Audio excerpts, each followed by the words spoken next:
لو أنزلنا هذا القرآن على جبل لرأيته خاشعا متصدعا من خشية الله وتلك الأمثال نضربها للناس لعلهم يتفكرون. الحمد لله والصلاة والسلام على رسول الله وعلى آله وصحبه ومن والاه. السلام عليكم ورحمة الله. بەڕێزان خۆشحاڵم لەوانەی 202 لە وانەکانی تەفسیری قورئانی پیرۆز بێم و خزمەتتان بە مەبەستی ڕەزامەندی خوای گەورە و هیوادارم ئێوەی ئازیز سوودی لێوەربگرن. أعوذ بالله من الشيطان الرجيم. بسم الله الرحمن الرحيم. إن تبدوا الصدقات فنعما هي وإن تخفوها وتؤتوها الفقراء فهو خير لكم ويكفر عنكم من سيئاتكم والله بما تعملون خبير. بەڵێ خۆشەویستان، هەر لە درێژەی ئاەتەکانی کە خوای گەورە سوبحانە وتەعالە باز لە خێر و سەدەقات دەکا، دەفەرمی ئین تبدوا الصدقات، ئەگەر بێت و سەدەقە و خێر و بەخشینەکانتان بە ئاشکرابی، فنعما هی، شتێکی چاکە. وإن تخفوها وتؤتوها الفقراء، بەڵام ئەگەر بیشارنەوە بەنهێنی بیدەن بە کەسانێکی نەدار، فهو خير لكم، چاکترە لە بۆنگۆ. ويكفر عنكم من سيئاتكم، وهروها دەبیتە مای ئەوەی کەوا خوای گەورە بەهۆی ئەو خێر و سەدەقاتانە لە گوناه و تاوانەکانتان ببووری. والله بما تعملون خبير، خوای گەورە ئاگادارە بە ناوەڕۆکی ئەو کارانەی کە دەیکەن. بەڵێ خۆشەویستان، ئەو بە بەگشتی مانای ئاەتەکە. ئیتر خوای گەورە لێردا باز لە دوو جۆرە سەدەقە، دوو شێواز لە شێوازەکانی بەخشین دەکا، یەکێکیان بە ئاشکرا ئەوەی تریشیان بەنهێنی. ئیتر دەفەرمی ئین تبدوا الصدقات، ئەگەر سەدەقات ئەو بەخشینانەی کەوا دەیبەخشن بە ئاشکرابی بەخشن، فەنعما هی، شتێکی زۆر چاکە.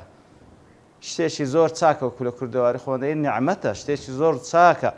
بە تایبەتی کە لێرەدا باز لە بەخشینی ئاشکرا دەکا، بە تایبەتی وەکو زانان دەفەرمون لە بۆ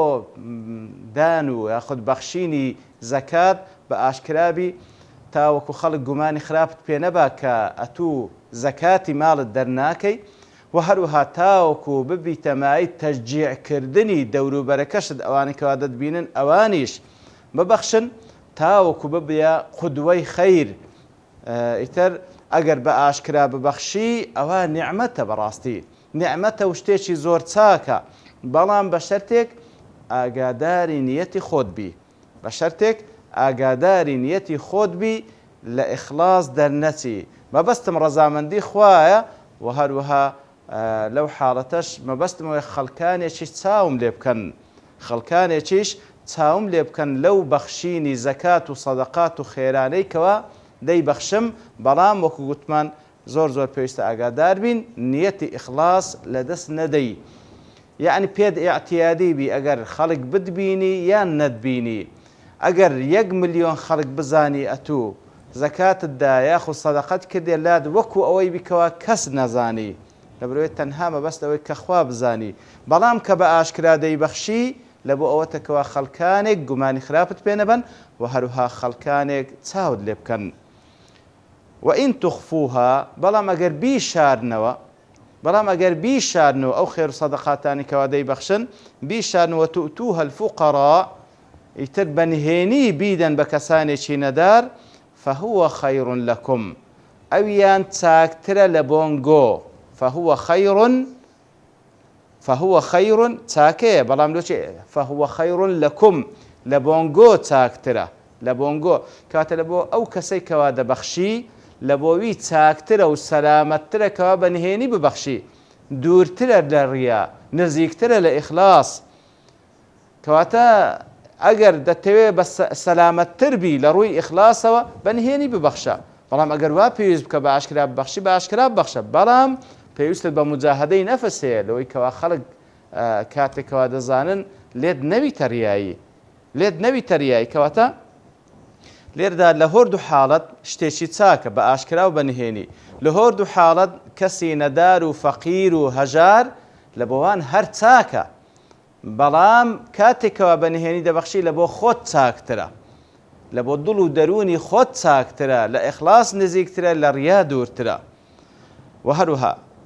لە هۆردوو حاڵەت وەیوکەفیڕ عنکم من سەیئاتیکم و هەروها ئەو خێر و چاکانەی کە دەیبەخشی چ بە ئاشکرا چ بە نهێنی دەبیتە مای ئەوەی کەوا گوناه و تاوانەکانتان خوای گەورە سوبحانەهو وتەعالا لێتان خۆش ببی ستری بکە وەیوکەفیڕ تەکفیر کەواتە لە کوفر هاتێ لە ستر و لە تەغتیە و لە ویقایە هاتێ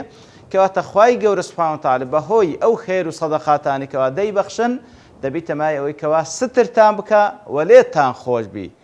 الستر والمغفرة کەواتە لێخۆشبوون و هەروها پاراستن لە نەتیجەی ئەو گوناه و تاوانانەی کە کردیتان بەچی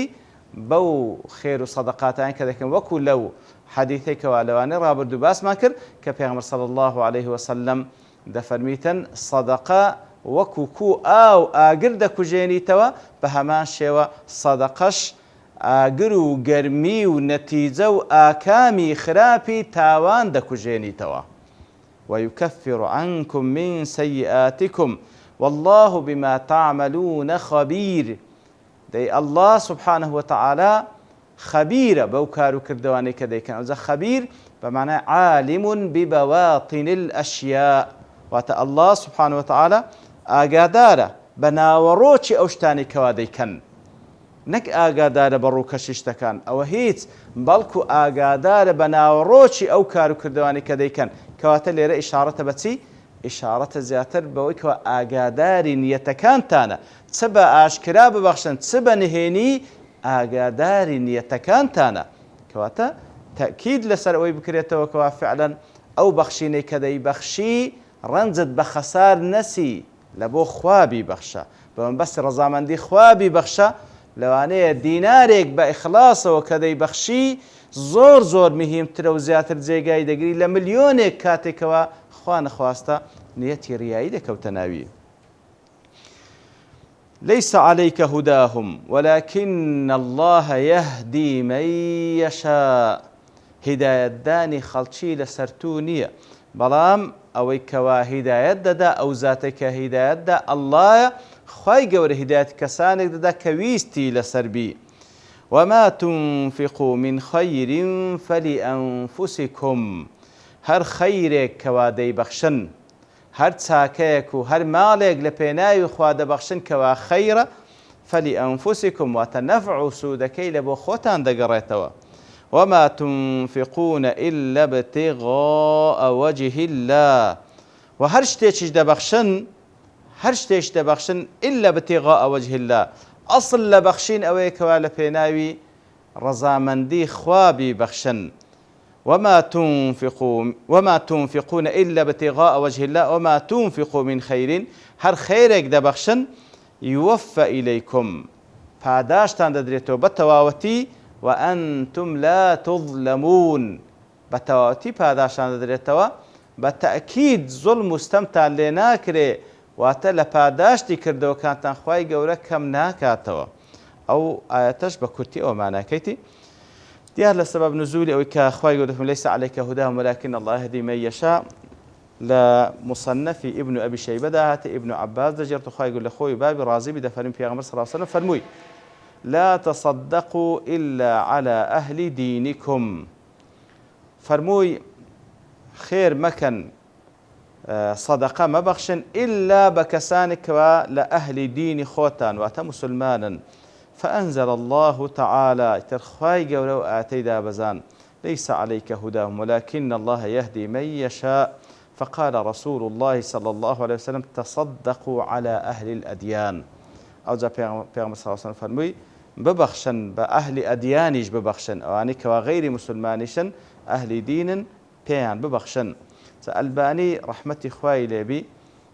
دفرميتن هذا في صدقة نافلة دفرمي كبيغمبر صلى الله عليه وسلم دفرميتن بغير مسلمانانيش ببخشن دفرمي أو درباري صدقي نافلة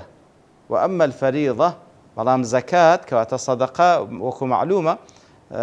زەکات واجبە بەڵکو ڕوکنێکە و لە دوای زەکاتیش سەدەقەمان هەیە کەوا وەکو تەتەووعە دەفەرمێ بۆ سەدەقەی تەتەووع دەکرێ بە غەیری مسلمانان ببەخشن بەڵام وەکو فەریضە وەکو زەکات فلا تجوز لغير المسلم پێویستە ئاگادار بێ زەکات لە بۆ غەیری مسلمان نابی بەڵام سەدەقاتی تر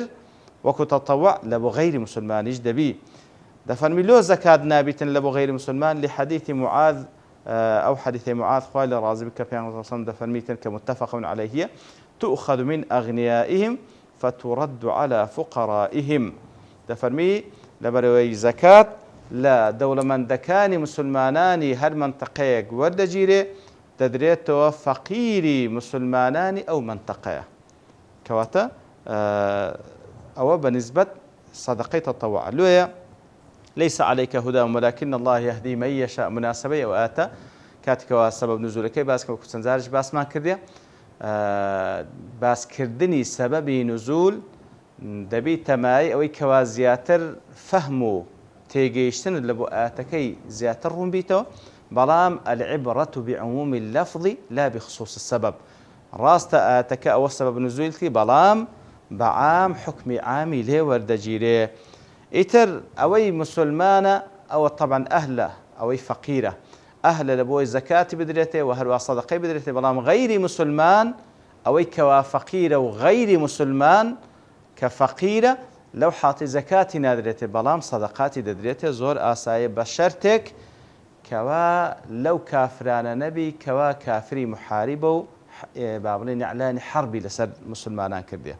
بهر حال ليس عليك هداهم ولكن الله يهدي من يشاء كوات يا رسول الله صلى الله عليه وسلم هدايات لدستتونية بلام أوي كوا هدايات دا الله سبحانه وتعالى سألي دا ديار دون هدايات ماني وكتنزارش باس ما كده هداية إرشاد وهداية توفيق هداية إرشاد رنموني بلا أو هدايتك كوكاري بيغمبران عليهم الصلاة والسلام وهروها شوين كوتي بيغمبران عليهم الصلاة والسلام كوا دعاة بانخوازو زاناني آينين بل أوان هداية إرشاد ددن بفرماني خواهي قولي هداية إرشاد سي رينموني كردنا بدقكاني قرآني بيروز وهروها فرمودكاني بيغمبر صلى الله عليه وسلم بموعظة ونصيحتي تاق بأموشقاري رينموني خلشي دكن كواتا أو هدايته وخواهي قولي بفيغمبر دفرمي صلى الله عليه وسلم إنك لتهدي إلى صراط مستقيم أتو خلشي رينموني دكي برو صراط مستقيم برو ريقاتي راستو درست برو ريقاتي راستو درست كواتا أو هدايتي يكم كوا رينمونيا بلي أو إيشي بيغمبر صلى الله عليه وسلم وإيشي زاناو بان خوازان كوا شوين كوتي بيغمبر صلى الله عليه وسلم بلام هداية توفيق ليس عليك هداهم ولكن الله يهدي من يشاء هداية التوفيق لدى الصلاة هيج كسيق لبشر دانية حتى بيغمبرانيش عليهم الصلاة والسلام وكو معلومة كبيغمبر صلى الله عليه وسلم سندي بيخوش بو همو خلشي إيمان بينن بلكو وكو لا سندين زي قاد أخواي قرباس لك هنده حريص بو فلعلك باخع نفسك على آثارهم إن لم يؤمنوا بهذا الحديث أسفا لسورة الكهف خريك باخع نفس أي مهلك نفسك خريك خود بهلاك ددي يا رسول الله لخم قفتي أو كوا كسانك إيمان ناين كتب خوشبو هم خلق إيمان بين وبتايبتيش أبو طالب إمامي كاتك أو يارمتي درساكي بيغمبر بو صلى الله عليه وسلم أو ذات سند بيخوشبو وهروها ئێمەش لەگەڵدا هەموو مسلمانێک ئەسەف دەچێژیکەوە ئەبوو طالب ئەو سەنەدە بە قووەتەی پێغەمبەر صلی الله عليه وسلم ئیمانی نەهێنا بەڵام لە دەسەڵاتی پێغەمبەردا نەبوو صلی الله عليه وسلم إنك لا تهدي من أحببت ولكن الله يهدي من يشاء كواتا ئەوەی ئەتو خۆشت دەوێ ناتوانێت و هیدایەت تەوفیقی بدەی بەڵام ئەوەی کەوا هیدایەت تەوفیق دەدا کە هیدایەتی تەوفیق دەدا خوایە دیارە وەکو چەند جارش باسمان کردێ سنەتی خوای گەورە وایە كاتك ودفرمي ولكن الله يهدي من يشاء أو هداية توفيق خواي جورا هداية كسان كمشيئتي لسر ويستي لسر مشيئتي خواي جورش أو بري عدالته وحكمتي تدا سنة خواي جورا أو كسيكوا هدايتي إرشاد الرينموني قبول بك لنتيجة دا خواي جورا موفق دا وهدايتي توفيق دا هدايتي توفيق دا كواتا أو السنة إخوة قبول كردني رينموني دبيت معي وكواخواي جورا سبحانه وتعالى هدايتي توفيق يبدا ولا يظلم ربك أحدا وأخواي جورا الظلم لكزنا سبحانه وتعالى وي أهل بلبو هدايات بالتأكيد هداية دا أو كوا هداية ندا ديار أهلنيا وأخواي جورا لهم كسيك بحكمة ترى يتديار لو تشتي تري زيادة تدما بلان لبرتا وابوني كار ليرة دوستين ببشتواني خواي يقول لواني دا تدينو خزمة وآتا سبحان ربك رب العزة عما يصفون وسلام على المرسلين والحمد لله رب العالمين. لو أنزلنا هذا القرآن على جبل لرأيته خاشعا متصدعا من خشية الله وتلك الأمثال نضربها للناس لعلهم يتفكرون